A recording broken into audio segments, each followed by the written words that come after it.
हुआ? इस चिंतन की अवधारणा थी कि विवेकशील वैज्ञानिक दृष्टिकोण अपनाया जाए, विवेकशील वैज्ञानिक दृष्टिकोण अपनाया जाए। ये नए चिंतन, ये नई सोच, ये नई विचारधारा का जन्म इस समय हो चुका था। ठीक इसी समय एक नए वैचारिक सोच उत्पन्न हो चुकी थी, और वो थी वैचारिक सोच कि विवेकशील वैज्ञानिक दृष्टिकोण का प्रयोग किया जाए, जिसका अर्थ था कि केवल वही बात सही मानी जाए जो मानव तर्क के अनुकूल हो। ऐसी बात को सही माना जाए जो पूर्णतः मानव तर्क के अनुकूल हो, और इसी को हम कहते हैं विवेकपूर्ण वैज्ञानिक दृष्टिकोण। क्या कहते हैं? विवेकपूर्ण वैज्ञानिक दृष्टिकोण। साथ ही व्यवहार से जिसका परिष्करण किया जा सके, जो वैज्ञानिक आपका जो वैज्ञानिक दृष्टिकोण है उसका अर्थ मैंने आप लोगों को बताया, वो है आपका मानव तर्क के अनुकूल, और व्यवहार में जिसका परीक्षण किया जा सके। इसी क्रम में कुछ अंग्रेजों ने भारतीयों के रीति रिवाजों को असभ्यता का प्रतीक माना और भारतीय सभ्यता को गतिहीन कहकर उसकी निंदा की। अंग्रेजों ने इस समय भारतीयों को नीचा दिखाने के लिए ठीक उनकी सभ्यता को निम्न और उसको गतिहीन कहा। क्या कहा? गतिहीन कहा। उस समय भारतीय समाज में तमाम कुरीतियां थी, बहुत सारे अंधविश्वास थे, बहुत सारी रूढ़ियां बाधी थी, बहुत सारी रूढ़िवादिता थी, जिससे भारतीय चिंतकों ने सुधार करने का प्रयास किया, जिसको दूर करने का भारतीय लोगों ने क्या किया?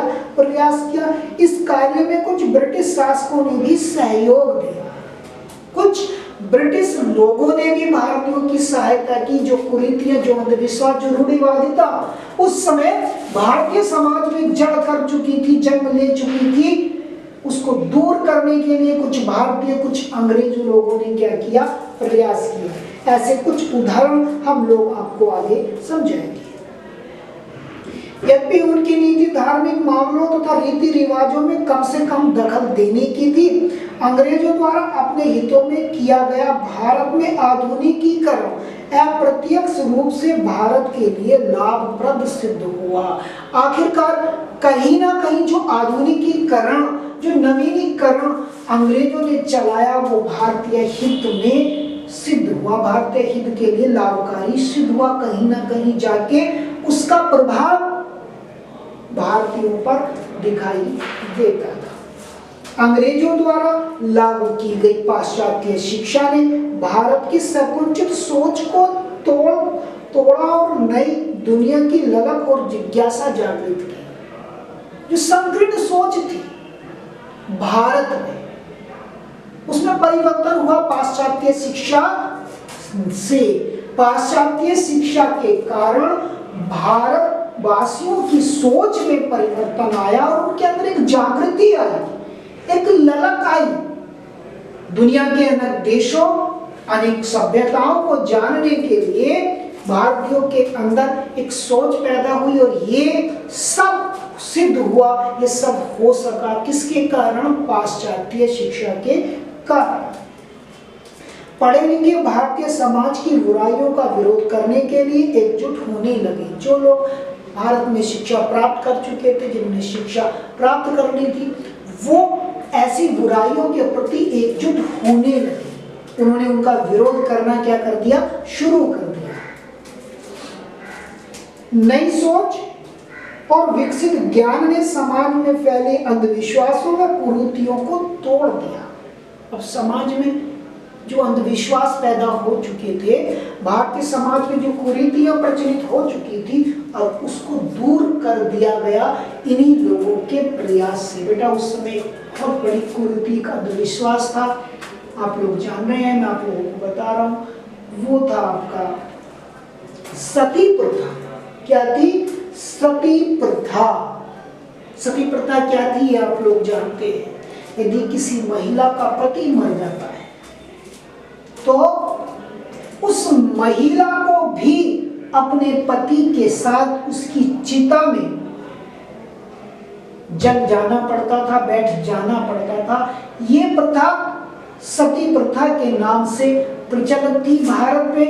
राजा राम मोहन राय उन भारतीयों में है, ऐसे भारतीयों में है जिन्होंने इस प्रथा का क्या किया, विरोध किया।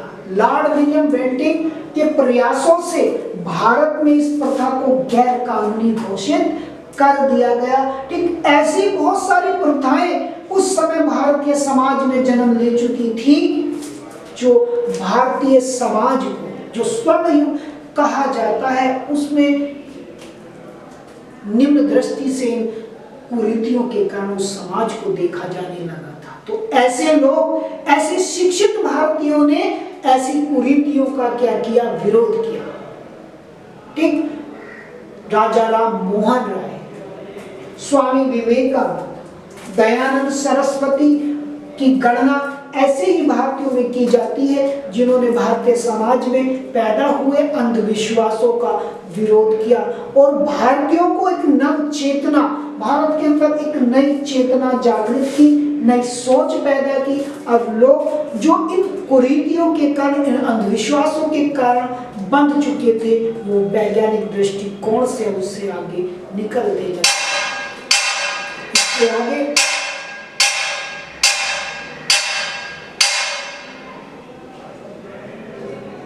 रेलगाड़ियों ने आवागमन को न केवल सरल व सुरक्षित बनाया, अपितु यह छुआछूत जाति प्रथा को भी समाप्त करने में सहायक सिद्ध हुए। अंग्रेजों ने भारत में रेलों का जाल बिछाया, इससे वो भारतीय संसाधनों को आसानी से भारत के अंदरूनी भागों से तटीय भागों तक ले जा सकते थे। ठीक, इससे एक समाज सुधार को भी बल मिला, एक समाज सुधार भी हुआ।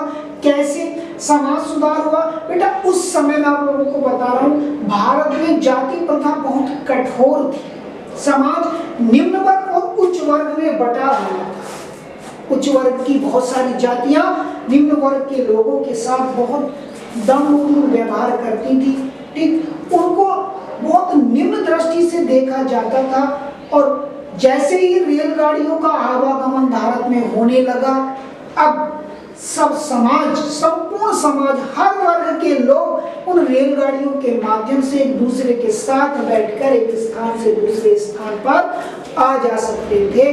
पहले भारतीय समाज के हर वर्ग के लिए अलग अलग स्थान प्राप्त था। तो यहाँ जहाँ रेलगाड़ियों के प्रसार से, रेलगाड़ियों के आवागमन से भारत में तेजी के साथ एक स्थान से दूसरे स्थान पर यात्रा करना संभव हुआ, वहीं साथ ही साथ जो सामाजिक व्यवस्था थी, जो जाति व्यवस्था थी, जो छुआछूत की व्यवस्था थी, उसको भी कमजोर रेलगाड़ी आवागमन के द्वारा किया जा चुका। बेटा ये तो आप जानते ही होंगे कि भारत में पहली रेलगाड़ी कब चलाई गई थी, तो आप लोगों को याद रखना है। भारत में पहली रेलगाड़ी, मैं आप लोगों को बता रहा हूँ, भारत में पहली रेलगाड़ी 1853 ईस्वी में चलाई गई थी।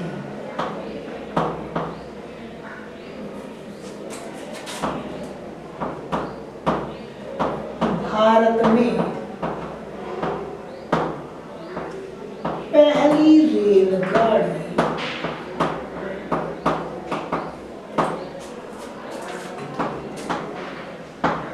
1853 ईस्वी में चलाई गई थी।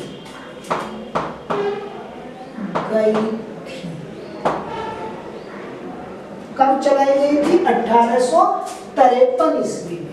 कहां से कहां तक चलाई गई थी ये भी आप लोग जानते हैं। कहां से? मुंबई से ठाणे तक। ठाणे तक, ठीक है। इससे आगे की चर्चा बेटा हम अगली वीडियो में करेंगे। धन्यवाद।